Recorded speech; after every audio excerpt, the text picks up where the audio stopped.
السلام علیکم، آپ سب کو بہت بہت عید مبارک۔ آج عید کا سارا دن میں یہ سوچتا رہا ہوں کہ ہم اتنے بے زبان جانوروں کی قربانی کرتے ہیں، لیکن اس قربانی کے باوجود نہ کچھ سیکھتے ہیں اور نہ کچھ سوچتے ہیں۔ آپ اور میں زندگی میں ایسی بہت ساری باتیں کرتے ہیں کہ جنہیں ہم آرگومنٹ کے ذریعے، ڈیبیٹ کر کے، دلیل کے ساتھ ٹھیک ثابت کر سکتے ہیں، لیکن یہاں سے ہمیں معلوم ہوتا ہے کہ وہ بات ٹھیک نہیں ہے، وہ بات نہیں کرنی چاہیے، وہ بات نہیں کہنی چاہیے۔ ایسی کچھ باتیں پچھلے کچھ عرصے میں نے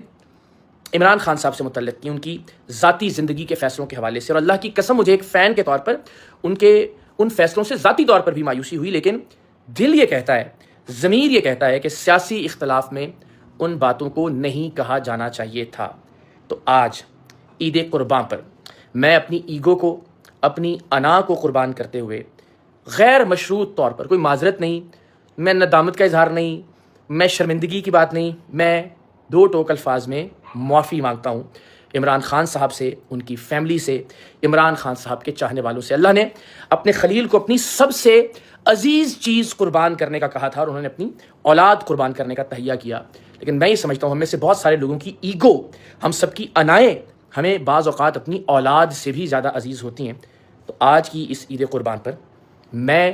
اپنی سب سے عزیز چیز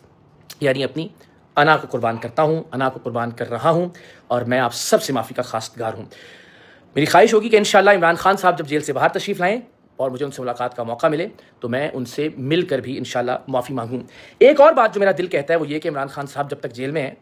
تب تک ان پر تنقید نہیں کرنی چاہیے، لیکن میں بڑے دل سے آپ سے عرض کرتا ہوں کہ پاکستان تحریک انصاف کا سوشل میڈیا، جہاں پاکستان تحریک انصاف اور عمران خان صاحب کی ایک بڑی طاقت ہے، وہیں ایک بہت بڑی کمزوری بھی ہے، اس لیے کہ بہت سارے خیر خواہوں کو، بہت سارے معتدل لوگوں کو اپنی خام خواہ کی تنقید سے، اپنی بد زبانی سے متنفر کیا پاکستان تحریک انصاف سے، عمران خان صاحب سے، اور ایک طرح سے خام خواہ کا مخالف اور دشمن بنا لیا تحریک انصاف کے سوشل میڈیا نے۔ میری یہ درخواست بھی ہوگی کہ آپ بھی ذرا اپنی اداؤں پہ نظر ثانی کریں۔ میں جانتا ہوں اس ویڈیو کے بعد بھی بہت کچھ سننے کو ملے گا، ڈر گیا، دیکھا منجیت ٹھوک دی، پتہ نہیں کیا کر کے رکھ دیا، واڑ کے رکھ دیا، وغیرہ وغیرہ، لیکن میں یہ سمجھتا ہوں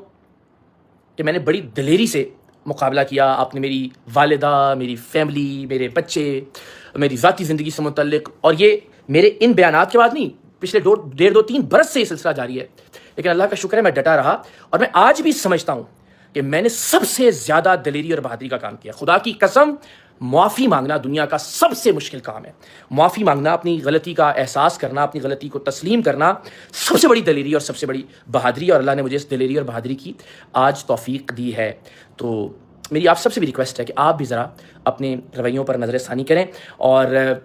میری شکل اچھی نہیں لگتی، میری باتوں سے اختلاف ہے تو چھوڑیے،